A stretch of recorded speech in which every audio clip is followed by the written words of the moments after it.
Hello दोस्तों, स्वागत है आपका मेरे इस यूट्यूब चैनल पर। दोस्तों, जैसे आज का हमारा वीडियो का टॉपिक है एब्सोल्यूट रिटर्न और एनुअलाइज रिटर्न्स। तो म्यूचुअल फंड में जब भी हम निवेश करते हैं तो उसमें अलग अलग रिटर्न्स हमें देखने को मिलते हैं। कोई mutual fund house absolute return दिखाता है, कोई एनुअलाइज रिटर्न दिखाता है, कोई XIRR दिखाता है। तो आज एक निवेशक के तौर पर आपको कौन से रिटर्न्स को कंसिडर करना चाहिए, इसके बारे में आपको जानकारी होना काफ़ी इम्पॉर्टेंट है। तो दोस्तों, सबसे पहले मैं आपको एक लाइव डेमो दिखाऊंगा, मेरे SBI म्यूचुअल फंड का जो एक पोर्टफोलियो दिखाऊंगा और उसके रिटर्न्स के बारे में पहले आपको दिखाऊंगा, और उसके बाद हम एनुअलाइज रिटर्न और एब्सोल्यूट रिटर्न्स को समझने की कोशिश करेंगे। और XIRR रिटर्न्स के लिए मैं एक अलग से वीडियो आपको बनाऊंगा। तो दोस्तों, सबसे पहले यहाँ पे मैं लॉगिन कर लेता हूँ। तो लॉगिन करते समय मैं इस वीडियो को पॉज कर लेता हूँ ताकि मैं अपना यूज़र ID और पासवर्ड यहाँ पे एंटर कर लूँ। तो दोस्तों देखिए, यहाँ पे आपको मेरे mutual fund SBI mutual fund का यहाँ पे पोर्टफोलियो आपको दिखाई दे रहा है। SBI मेरे इसमें अलग अलग फंड्स आपको दिखाई दे रहे हैं। तो यहाँ पे देखिए दोस्तों, मेरा एब्सोल्यूट रिटर्न यहाँ 33.38% दिखा रहा है। अगर कोई भी फंड के ऊपर अगर मैं क्लिक करता हूँ, जैसे कि यहाँ पे देखिए जो SBI magnum multi cap fund है, यहाँ पे 29.01% यहाँ का एब्सोल्यूट रिटर्न दिखा रहा है। देखिए दोस्तों यहाँ पे, ठीक है। तो कोई भी फंड के ऊपर अगर हम देखते हैं तो बाय डिफ़ॉल्ट उन्होंने एब्सोल्यूट रिटर्न्स को दिखाया, ताकि निवेशकों को लग सके कि देखिए म्यूचुअल फंड की स्कीम 36.57% का रिटर्न जनरेट करती है। और नीचे वाला फंड अगर देखते हो तो डायरेक्ट प्लान, तो उसके तो रिटर्न 50.70% के रिटर्न दिखाई दे रही है। पर लेकिन एक्चुअली इस बात को समझने के लिए ये एब्सोल्यूट रिटर्न्स के ऊपर आप मत जाइए। अगर आपको आपके निवेश को अगर जांचना है, समझना है, तो आपको एनुअलाइज रिटर्न्स का ही सहारा लेना पड़ेगा, ताकि आपको जो एक निवेश किया है, जो भी आपने पैसे इन म्यूचुअल फंड में इन्वेस्ट किए, उसके रिटर्न्स को अगर समझना है तो सिर्फ और सिर्फ CAGR रिटर्न या फिर एनुअलाइज रिटर्न, दोनों के नाम एक ही है। CAGR रिटर्न्स को ही एनुअलाइज रिटर्न कहा जाता है, तो वो समझना पड़ेगा। तो देखिए दोस्तों, एक फ़ंड मैं आपको ऊपर क्लिक करके दिखाता हूँ। चलिए दोस्तों, यही आपको एब्सोल्यूट रिटर्न वाला जो 50.70% रिटर्न है वो ही दिखाता हूँ। देखिए यहाँ पे कहीं पे भी इन्होंने यहाँ पे मेंशन नहीं किया है कि एनुअलाइज रिटर्न क्या है, कहाँ पे है। तो दोस्तों ये थोड़ा सा प्रॉब्लम क्रिएट करता है हमारे लिए, ठीक है। तो हमें एनुअलाइज रिटर्न्स को ही क्या करना चाहिए, म्यूचुअल फंड में निवेश करने के लिए कंसिडर करना चाहिए। तो देखिए दोस्तों, यहाँ पे आपको एक बटन दिखाई देता है, इसके ऊपर क्लिक कर लीजिए तो आपके एनुअलाइज रिटर्न्स आपको दिखना ही शो करेंगे। तो देखिए दोस्तों, जैसे ही मैं एनुअलाइज रिटर्न्स के ऊपर क्लिक करता हूँ तो ये सब हो गया एनुअलाइज रिटर्न। तो निवेश करते समय हमेशा हमें एनुअलाइज रिटर्न्स को ही क्या करना चाहिए, कंसीडर करना चाहिए।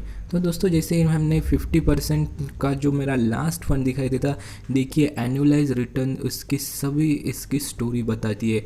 तो मेरा जो निवेश था, मैंने जो अमाउंट इन्वेस्ट की थी यहाँ पे, तो उसका एनुअलाइज रिटर्न कितना हुआ, 9.44%।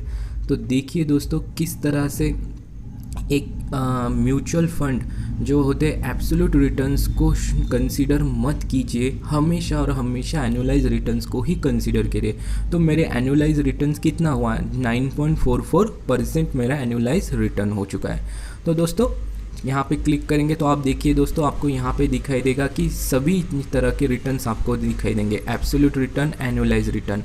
तो एक स्मार्ट इन्वेस्टर होने के नाते, म्यूचुअल फंड में एक स्मार्टली इन्वेस्ट करने के पॉइंट ऑफ व्यू से आपको हमेशा एनुअलाइज रिटर्न्स को ही क्या करना चाहिए, कंसीडर करना चाहिए।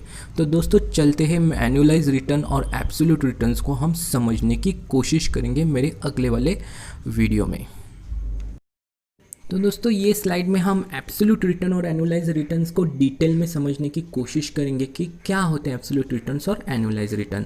तो ये इन्फॉर्मेशन सब मैंने ज़ीरोडा की जो वेबसाइट है उससे कलेक्ट की थी, तो क्रेडिट गोज़ टू ज़ीरोडा। उसके बाद हम देखते हैं कि एब्सोल्यूट रिटर्न्स में कभी भी टाइम पीरियड को कंसिडर नहीं किया जाता है, ठीक है। क्या नहीं कंसीडर किया जाता है, कभी भी टाइम पीरियड को कंसीडर नहीं किया जाता है। ये एक सिर्फ परसेंटेज डिफरेंस होता है, जो आपने कुछ साल पहले पैसे को निवेश किया था और आज उसका वैल्यू कितना है, उसी परसेंटेज डिफरेंस को ही एब्सोल्यूट रिटर्न्स में कैलकुलेट करते हैं। नहीं समझ में आया तो चलते हैं नेक्स्ट स्लाइड्स के ऊपर, हम और डिटेल्स में समझने की कोशिश करेंगे। देखिए, आपने 1 लाख रुपए 5 साल पहले निवेश किए थे, तो हमने टाइम कंसिडर किया है 5 ईयर्स का, ठीक है। 5 साल पहले आपने निवेश किए थे और आज उसका जो वैल्यू है 1,50,000 रुपीज़ है, तो आपका एब्सोल्यूट रिटर्न कितना बनता है? 50%, ठीक है। तो ये सब कैलकुलेट किस तरह से करते हैं ये समझने की कोशिश करेंगे। जो आपका करंट वैल्यू 1,50,000 है, इन्वेस्टेड वैल्यू 1 लाख है, तो इन दोनों का डिफरेंस अगर हम निकालते हैं, जो डिफरेंस कितना आता है?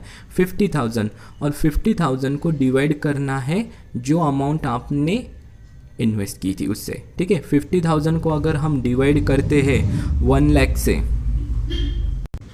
ओके 50,000 को अगर हम 1 लाख से डिवाइड करते हैं तो देखिए दोस्तों 50,000 डिवाइडेड बाय 1 लाख, ठीक है। तो 1 लाख से डिवाइड करने के बाद और उसको मल्टीप्लाई करना है 100 से, क्योंकि हमें आंसर परसेंटेज में निकालना चाहिए। तो ये 0 0 यहाँ पे कैंसिल हो जाएंगे, 5 1 5, 5 2 10, 2 1 2, 200 यहाँ थे 50। तो इस तरह से ये रिटर्न हमारे कितने परसेंट बने? 50% के रिटर्न्स हमें यहाँ पे मिल चुके हैं, ठीक है दोस्तों। तो उसके बाद जो एनुअलाइज रिटर्न्स है वो समझने की कोशिश करेंगे। तो एनुअलाइज रिटर्न्स में हमेशा टाइम पीरियड को कंसीडर किया जाता है। एब्सोल्यूट रिटर्न्स में टाइम को कंसीडर नहीं किया गया था। आपने पैसे कितने साल के लिए इन्वेस्ट किए, 1 साल, 5 साल, 10 साल, 15 साल, इसको कोई मैटर नहीं करता है एब्सोल्यूट रिटर्न्स में। पर लेकिन अगर आपको म्यूचुअल फंड के रिटर्न्स को अगर कैलकुलेट करना है तो एनुअलाइज रिटर्न्स का ही सहारा लेकर आप कैलकुलेट कीजिए, क्योंकि एनुअलाइज रिटर्न्स में टाइम पीरियड को क्या किया जाता है? कंसीडर किया जाता है, ठीक है दोस्तों। तो ये इम्पॉर्टेंट होती है। तो ये बात होती है जो आपकी वैल्यू जो आपने इन्वेस्ट की थी और आज उसका वैल्यू कितना है, तो वो मैटर करता है। वो मैटर करता है कि आपने कितने पीरियोडिकली आपने किस तरह से इसको इन्वेस्ट किया है। तो इसमें एनुअलाइज रिटर्न्स में कंपाउंडेड रिटर्न्स जो होता है, कंपाउंडिंग का रिटर्न्स भी हमें क्या होते हैं? मिलते हैं।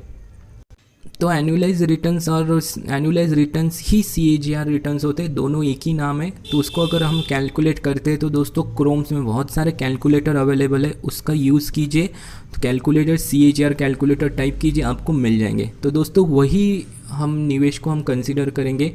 जैसे 1 लाख रुपए आपने 5 साल पहले निवेश किए थे, 5 साल बाद इसका वैल्यू 1.5 लाख रुपए और हमने टाइम पीरियड लिया है 5 ईयर, तो इसके CAGR रिटर्न्स कितने आते हैं? 8.45%। तो देखिए दोस्तों कहाँ एब्सोल्यूट रिटर्न्स आपको 50% के रिटर्न दिखाई देते और CAGR रिटर्न्स आपको कितने दिखाई देते? 8.45%।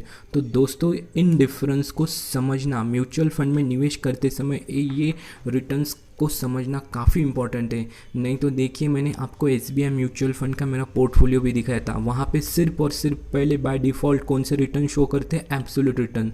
तो आप धोखा मत खाइए, हमेशा और हमेशा आप एब्सोल्यूट रिटर्न्स को ही क्या कीजिए, हमेशा और हमेशा आप CAGR रिटर्न्स को ही अपने निवेश के लिए कंसीडर कीजिए। जितने ज़्यादा CAGR रिटर्न्स रहेंगे उतना ही ज़्यादा आपको बेनिफिट मिलेगा। दोस्तों अगर ये वीडियो अच्छी लगती है तो इस वीडियो को लाइक कीजिए। अभी तक आपने मेरे चैनल को सब्सक्राइब नहीं किया तो please subscribe my channel maths UI, जहाँ नॉलेज है supreme. Thank you for watching my video.